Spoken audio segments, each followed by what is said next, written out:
আজি আমাৰ জালুকবাৰী সমষ্টি ৰাইজৰ বাবে এটা ঐতিহাসিক দিন। মন্ত্ৰী কেশৱ মহন্ত ডাঙৰীয়াৰ উপস্থিতিত আমি প্লেনেটৰিয়াম, তাৰকাগৃহ আৰু এটা বিজ্ঞান উদ্যান, প্ৰেক্ষাগৃহ সকলো সামৰি বিজ্ঞান আৰু প্ৰযুক্তিবিদ্যাৰ নতুন প্ৰকল্প এটা ইয়াত আমি আৰম্ভ কৰিলোঁ। যোৱা 22 তাৰিখে ভাৰতৰ প্ৰধানমন্ত্ৰী নৰেন্দ্ৰ মোদী ডাঙৰীয়াই শুৱালকুছিত অভিযান্ত্ৰিক মহাবিদ্যালয়ৰ আধাৰশিলা স্থাপন কৰিলে। মই ভাবোঁ যে এই প্ৰকল্পবিলাকে আমাৰ সমষ্টিটোক জ্ঞান আৰু প্ৰজ্ঞাৰ এক নতুন কেন্দ্ৰলৈ ৰূপান্তৰ কৰিব। আমাৰ 3টামান প্ৰকল্প আমাৰ লাইন আপ হৈ আছে।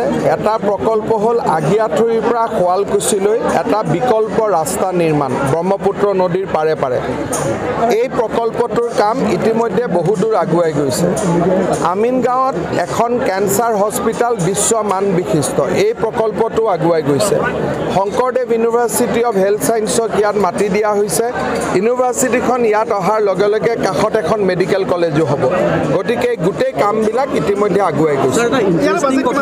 গৌৰৱ গগৈ, সাংসদ গৌৰৱ গগৈয়ে কৈছিলে যে তেওঁলোকৰ কংগ্ৰেছৰ চৰকাৰ হ'লেই কেবিনেট গঠন কৰি আগন্তুক 6 মাহত কি কাৰ্যক্ৰমণিকা কৰিব, কি কাম কৰিব তাৰহে এতিয়া পৰিকল্পনা একদম তেওঁলোকৰ চৰকাৰ গঠন হৈ গ'ল।